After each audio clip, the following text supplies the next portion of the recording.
Welcome to Bootstrapped Unicorns. I'm your host, Josh Pies, the chief attention getter and hippie capitalist at C47 Digital Studios. This show is an exploration of entrepreneurship because it's important to hear people's inspirational stories of where they were and where they're going and how they've gotten to where they are. But even more important is to glean all those tactical, actionable data points that we can use on our own journeys as we grow our businesses, and we can say, yes, we bootstrapped to become a unicorn. Entrepreneurship is a very bold decision.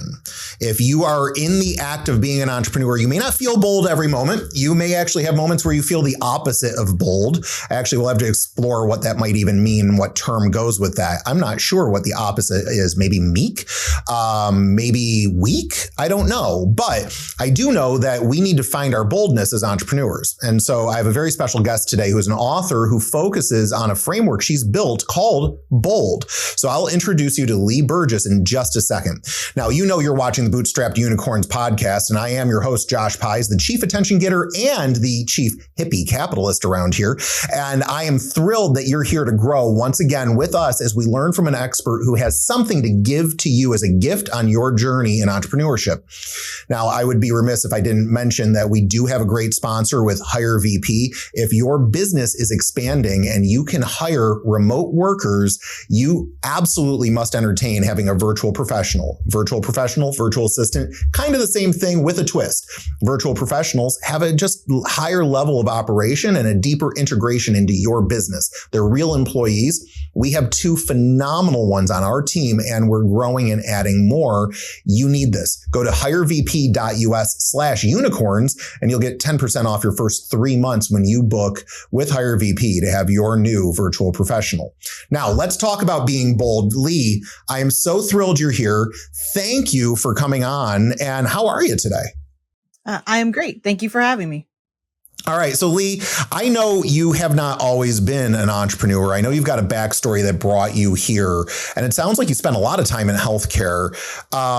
What has your journey been to discovering, and I'm going to just keep leveraging your words, discovering this boldness? Right. I think you're constantly in this state of becoming. So I think in that sense, I continue to figure out and define and understand what bold means. And maybe bold in my 20s is different than bold in my early 50s. But I think for me, where I made my probably biggest and boldest move was when I was 48. In 2020, I got to a point of burnout after being in corporate healthcare for a very long time, an incredible career that I had planned on being in, the whole extent of it, and ended up not the plan. And I'm a planner. So to quit my job without not having a plan or having another job was quite a bold move, but I needed to do it for all the facets of my health. And what happened then is just something short of incredible for me, because I became an entrepreneur. And by giving that notice and taking that bold step and figuring out how we would do it with our savings and some of our retirement is just something short of unplanned for sure. But for me, just an incredible experience. And I had to actually start by figuring out what I wanted to do and how I wanted to do it, and also take care of my health. So it was a very unplanned moment, but a very freeing moment, and one that I'm in year 4 of at this point. So, I mean, this is interesting to me because, a lot of entrepreneurs and thought leaders will talk about growing your wings on your way down. Sometimes you got to take a leap and make something happen. And I agree, but there's a lot of people, especially with long tenures in impressive careers like you've had, that if they're going to make a move, they've been noodling on it for a while. They've got some semblance of a plan. Most people who have a job leave a job to go take another job. Right. Those who are bold That's enough the way to do go, it. right? And those who are bold enough like you to go and start, basically hire yourself and take a bet on yourself. That's a big deal. But it's, I guess, in a perfect world, you'd be at night working for 2 or 3 years, figuring out your plan and getting resources and being ready to leap. Was it the pandemic? It's, that was like the straw that broke the camel's back. Why was this scenario, this moment where you had to build your wings on the way down and you took this leap? Yeah, I think the pandemic certainly exacerbated the situation. I think for me, I'd been running pretty hard, pretty strong, and at levels that were inhuman, so 17 hours a day working, 2 hours of sleep a night, and had been doing that for a while. The pandemic, I think, really just ratcheted that up, and the intensity, particularly in healthcare in that time, and the responsibility that I had. I worked in human clinical research, so I ran all the operations for that. It was just another Wow. level of responsibility, and I take that responsibility extremely, to heart. So I think, for me, it just was another level of it. And I think for me also, I kept trying to do the same thing that worked before when I would get to these types of situations, which was work harder, work longer, be stronger, be tougher. It just wasn't working. It was getting worse. So I came out of a meeting particularly. So there was just this moment that was staring me in the face. I came out of a meeting. It was a pretty stressful meeting. I was suggesting things that, we needed to do that were not popular. And I had a burst vessel in my eye.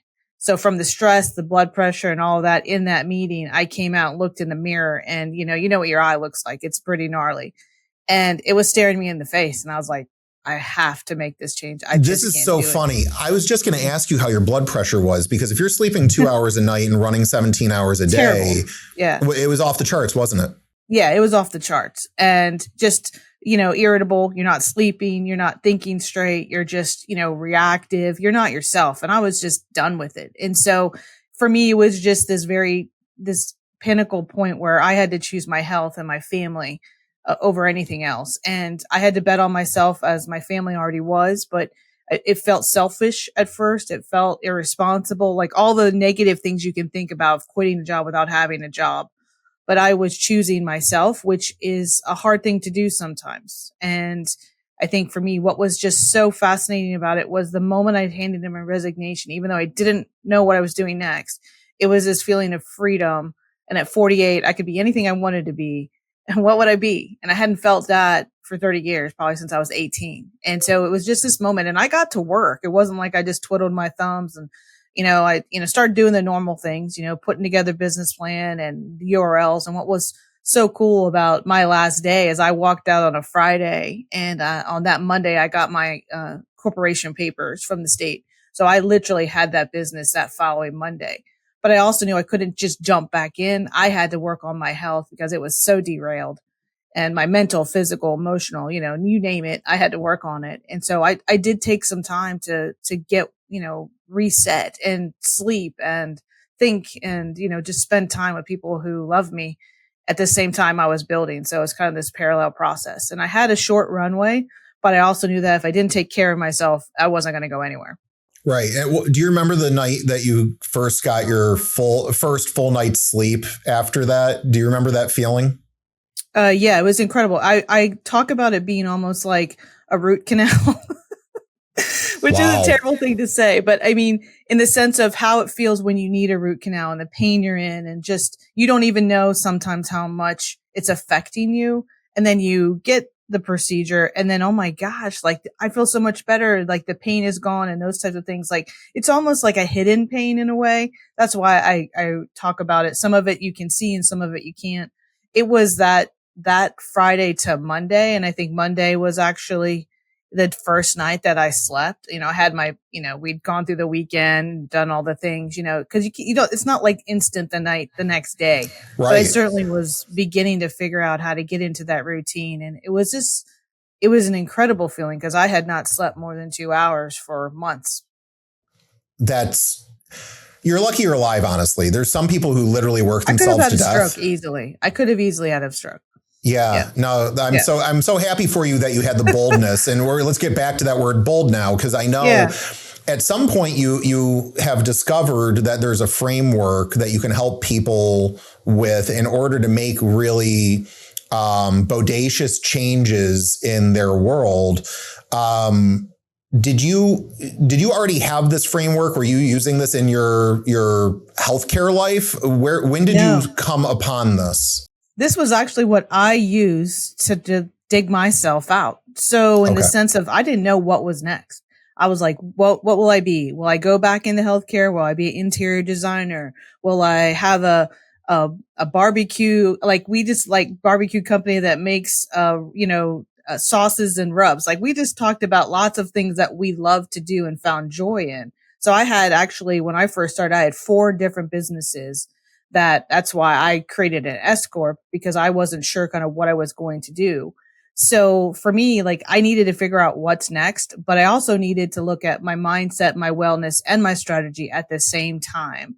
So I had a lot of beliefs that needed to be reset or set aside or thrown away about what I could be, what I couldn't be.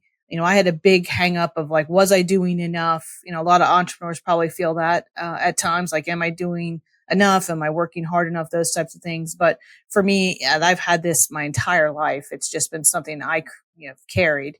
So I had to dig into that and look into those shadows and, figure out kind of how to get to that stable state.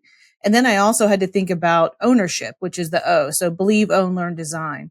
And that spells, the acronym BOLD. And ownership for me was, what am I owning that I should, and what am I owning that I should not? And I did a lot of owning in the corporate world of things that were not mine. So that was also kind of adding to, I think, my burnout is I was picking up areas of work or teams or things that needed to be done because, whether they didn't have enough staff or whether, people were sick or whatever it may be. I was picking it up when it wasn't really mine and no one asked me to do it, but I was taking on that responsibility. So I had to let go of some things, I think, in general, of like what I own. And I also started I've never been someone, oh me, oh my, this is happening to me. But some people do think that their life is happening to them and they need to own it. They need to own their steps. Learning is all about growth mindset. And I think I've lived in that a lot, but I think we all have our moments of fixed. And so helping people understand what that means and how to use your success and your failures so that you can understand your trends. And then D is designed, which is really about your human design and making sure that you are really designing and architecting your plan for your life, which doesn't always go as planned. So being able to understand what that means as well. So I actually created the BOLD framework as a tool for me. And then what I realized is it could be a tool to be used within organizations for implementation, change, turnaround, innovation, or individuals really looking, or who are curious about something new, or they feel like something's got to give or a change needs to happen. Where do I start? That I love frameworks because they are so memorable that you can actually apply them. You don't get lost in, right. If it's a bullet list, then you're like, okay, fine, I got to go back to the list. But when you talk about BOLD, that's something I'll remember and be able to apply while I'm walking down the street. I can think about being bold in the steps. I mean, you've really done your audience a service, laying it out in that way. Can we go to ownership for a second? Because I think belief gets covered by a lot of people in different ways. Mm-hmm. And I know you've got it amply covered. And learning and design, everybody's got to go buy your book because it's in pre-order now. So go get ready to get the book. But the ownership one, I don't hear enough about. Mm-hmm. And I'm wondering if you have tips and strategies, or maybe it's through the lens of some anecdotes on figuring out what to own and what to put down and choose not to own. How do we look at what are my monkeys and my circus, and what's not my monkeys and not my circus? Yeah.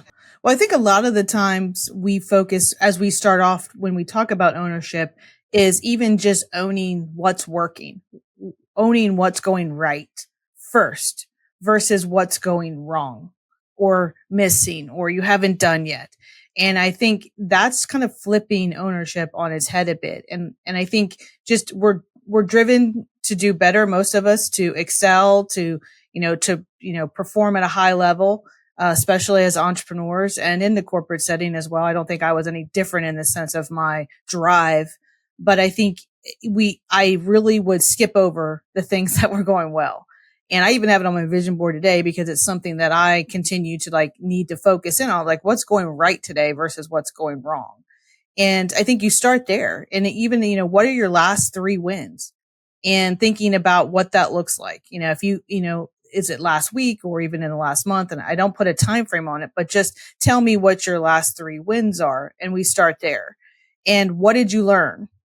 And what are you going to do different? And right there, you've done OLD just right there. And then in the sense of, from your success, do you have a new belief or belief system or something that you're adding into your strategy pack that you're going to actually use? So they each lever off one another. Then I ask, what are the last 3 things that didn't go as planned or you would consider failures? I say the word, some people stay away from that word, but you either succeed or fail. So you got to figure it out. You got to embrace when you have a failure. And so what were your last 3 failures? Why did you think they were failures? What are you going to do different? What are your beliefs now? And then what did you learn? So I think you kind of go through that process. I think a lot of the times though, we just have this aha moment when we think about what's working instead of not always starting with what's not working. I think the other thing around beliefs, which I alluded to earlier, was I think some people are in this sense of when I can, when I should, when I retire, when I get that raise, once I get that promotion. It's life's too short. I had an awakening of that very early in my life. So when I was 6, my 11-year-old brother died. And so just an accident, he was playing, he fell and he didn't make it. And so from the particulars of that, I've known since I was 6 that life isn't guaranteed. So I've kind of been YOLO since age 6. And I think that's just important when it comes to ownership of owning your happiness, owning your joy, owning that next step that you can't do it for me and I can't do it for you. You have to take it. And it doesn't need to be a leap or something big. I think that's a myth of being bold, which I talk about in the book. There's 5 key myths. And that's one of them is being bold is something that has to be big and loud. And it can be very quiet. It can be in between your ears and no one even knows about it. It doesn't have to be a social post. Taking the step to write down a plan or to reach out to someone to start to create what you're going to do next, or sit with a friend and say, stuff really sucks right now. And I just need something different. Something's got to give. And I'd love to do X, Y, and Z. What do you think? That's a bold move. And so I think that's just people understand that they own that next step, which is usually the hardest step, but then it leads to 99 more that are going to keep moving you forward. So what I like to do with, the organizations I work with and the individuals is create that space for someone to feel safe to take that step. Now, boldness inherently has risk. So It's not always guaranteed that you'll succeed, but it's guaranteed you're going to learn.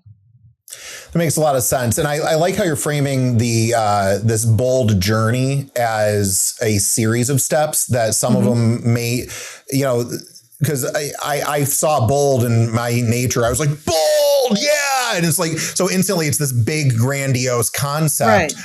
But, I was talking to somebody yesterday about our own company's business model. And he goes, it's changed a lot over the years. He goes, you're really starting to get some attention right now. And I was like, yeah, it only took 20 years to look like an overnight success. Exactly. And, yeah. And I think there's some truth in understanding how the boldness in your world, this bold framework works. A lot of small steps over time will end up at some point looking like radical change, like bold moves. But it was all of these small moves that a lot of them, I like the idea that, between your ears, that I like how it builds towards something that may not even be noticed for a very long time, but it is real change. That's a beautiful visual. Yeah. And the bold moves are for you. They're not for anybody else. So I think it's a very personal process. And so you see that in the book, but I think what's also important for people to know, one of the other myths around being bold that I talk about is that you have to go it alone and it's a solo act and, being bold is all you. And it's not. It does not need to be that way. And it doesn't always have to be that way. A lot of my bold moves, obviously I have to take the ownership and the step, but people are there to support you, give feedback. You have your board of directors, you have the people who are going to, cheer you and challenge you. And that's the kind of group that you need around you when you're bold. There's, and it's a whole continuum of from quiet to loud, when it comes to being bold. I think the other myth is that, it's too late to be bold. I was 48. Normally someone at that age, at least in my generation, is 10 more years and I can retire, or whatever it is. I just wasn't that person because I was I don't even know if I'll live 10 years. I mean, I'm glad I am, but I mean, those are the types of things that you just can't put off, what you feel you need to do one more day. You need to just take this step, a step towards it. Doesn't mean, and I don't say quit your job without having a job. That was my scenario. And it was one that I had to take for me. You have to take your bold step, whatever that looks like, towards your happiness, your joy, your future. So I was on your website for a little while trying to get my head around BOLD before we had a chance to talk. And I noticed that it looks like you're doing events and retreats. You're mentoring and coaching people. Are you applying? Is this part of the thing that you do when you're bringing, and it sounds like it's largely women that you're coaching. Yes. As you bring women in, are you spending time with them looking at these bold decisions that they need to make, these bold lifestyle changes? And how is that going? I mean, you're 4 years in. It looks like it must be sticky because it's, congratulations, by the way. Most entrepreneurs are afraid to start, then it's a miracle that they get past 12 months. You're on your way to the new statistic, the big one, which is clearing the 5-year mark. So this is thrilling to see an entrepreneur thriving like you are. So what successes have you had with these women? Yeah. And I think as a female entrepreneur, it's another level. Is it right? really? Yeah, so it's funny. I haven't seen that stat. Have you seen anything specifically around women as entrepreneurs? Yeah, I think, the one stat that sticks with me is like only 2% of female entrepreneurs make 7 figures. And I made that in my first year. So, and I've made it every year since, and I'm really driving hard. This year has been a little difficult because we've done some changes and things like that, but I'm still driving for that for year 4 in a row.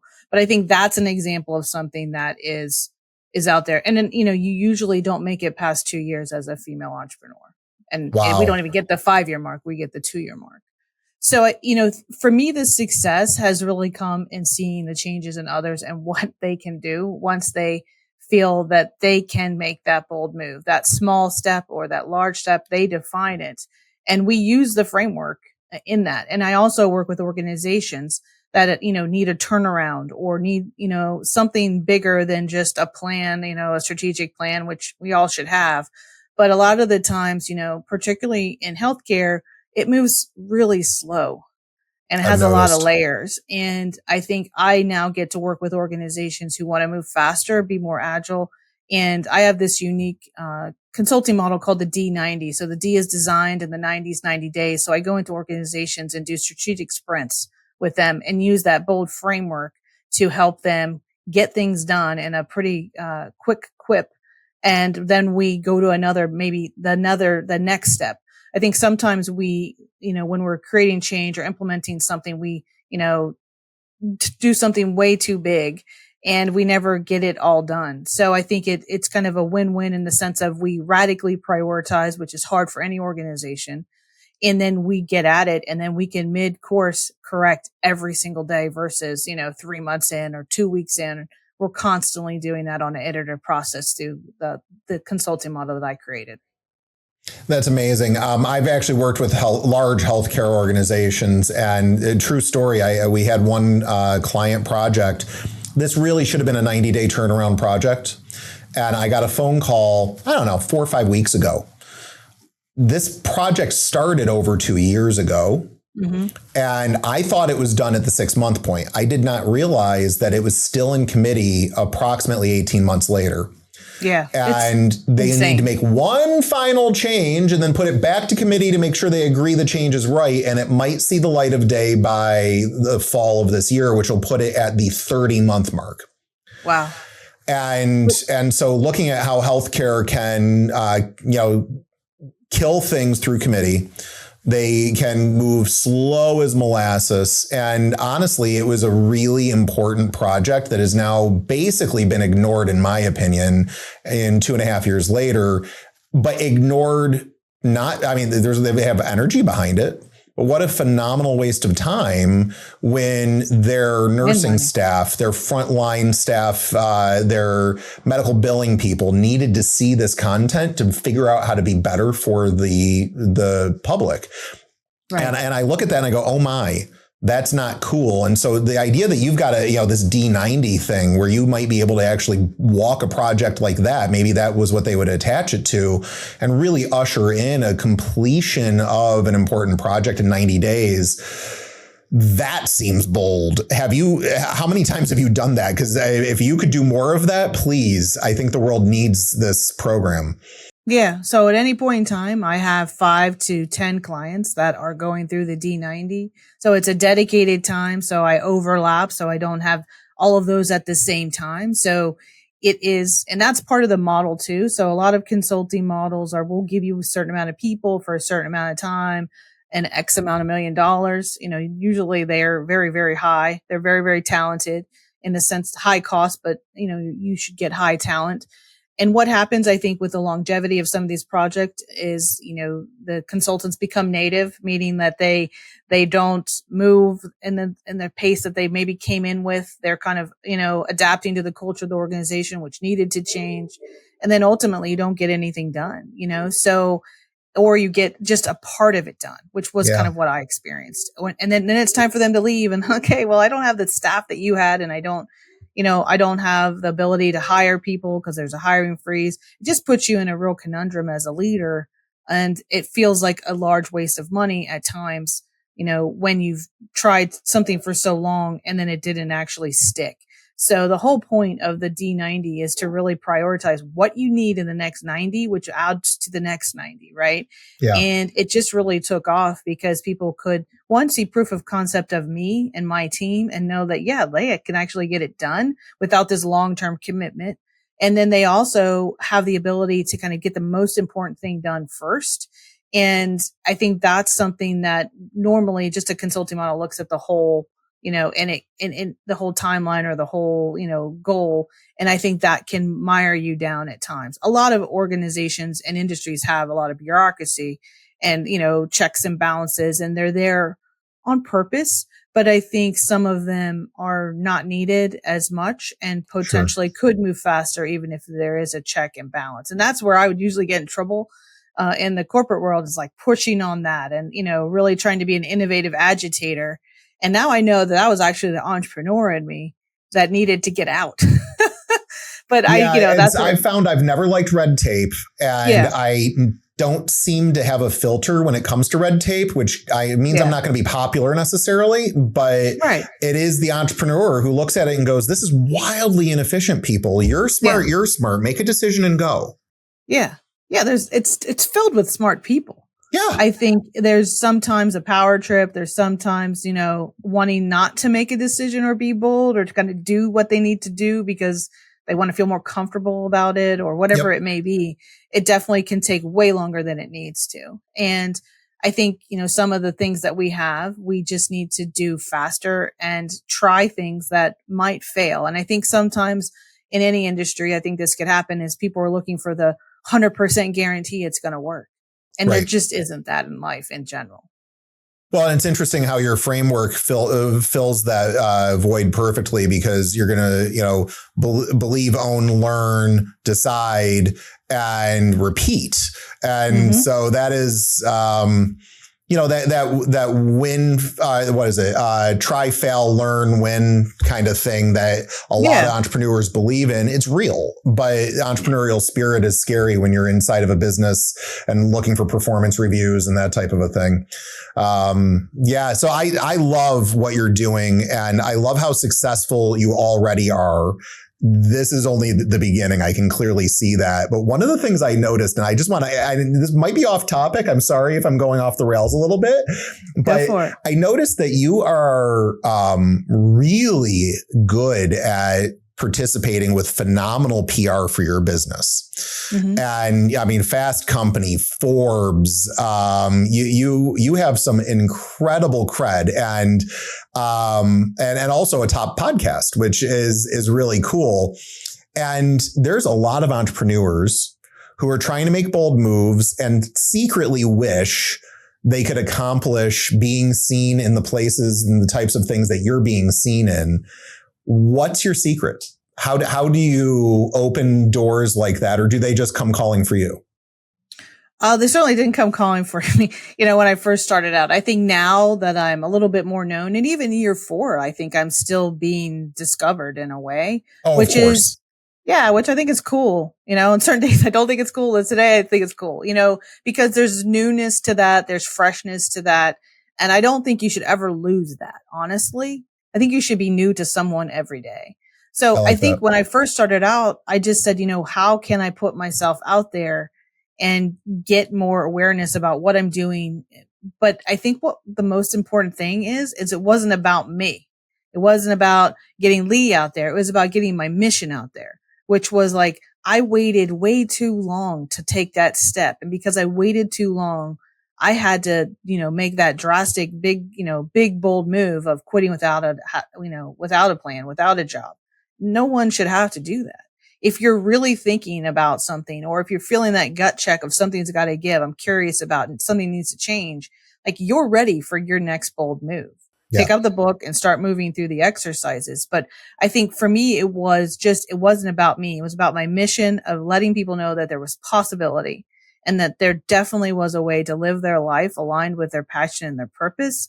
And I wanted to get my tool out there as much as I could.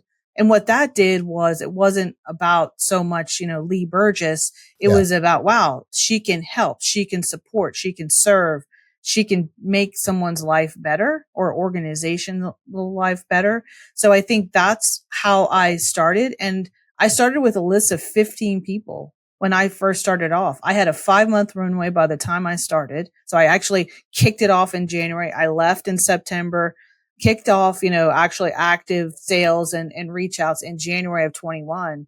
And I got my first client in the last week of April, and I had one more month, and by July I had 7. And so it was all that work and tenacity and kind of putting myself out there and just realizing that I didn't have to have, at that point in time when I was starting off, I didn't need Forbes or Entrepreneur or Fast Company. I didn't need that piece. I didn't even think I would have a podcast.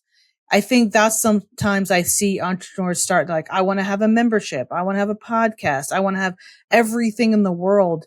And all I wanted to do was serve others and make what I made in corporate so I could take a vacation, have a house, and make my car payment. So I think I kind of went about it. Every entrepreneur's journey is different, but mine was really about, how do I help others? How do I get the word out about what I'm doing?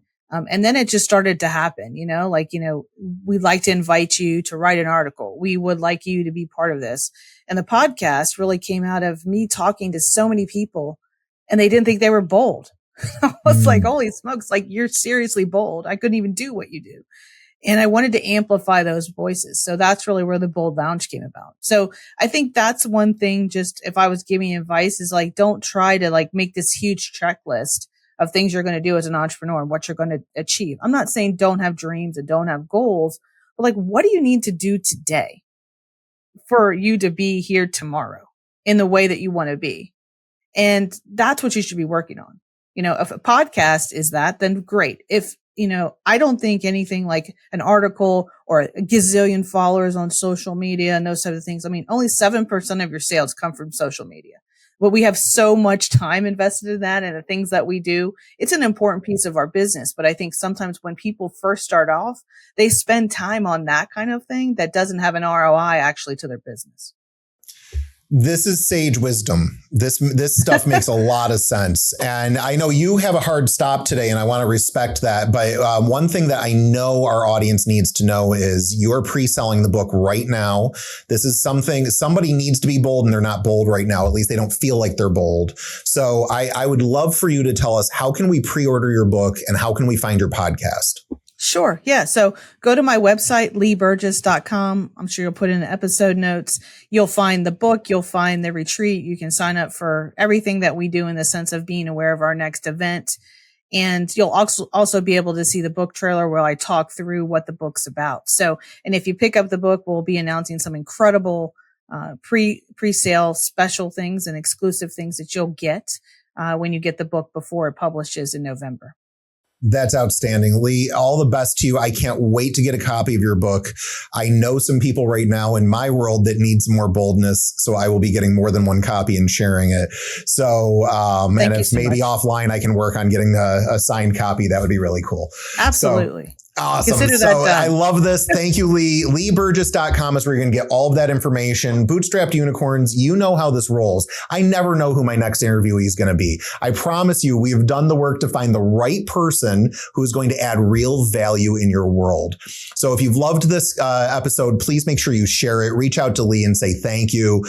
Interact with her socials and mine as well. Let's all grow together this week. And next week, we'll see you on the next episode. Don't forget that you can join us in the Bootstrapped Unicorns Facebook group. And if you're an entrepreneur or a would-be entrepreneur who needs help in there, I promise you, we don't sell. We never sell. We only have conversation. Lots of phenomenal people from varying different backgrounds are there to ask for your help and also offer help for you on your journey. Go join. Thanks. We'll see you on the next episode.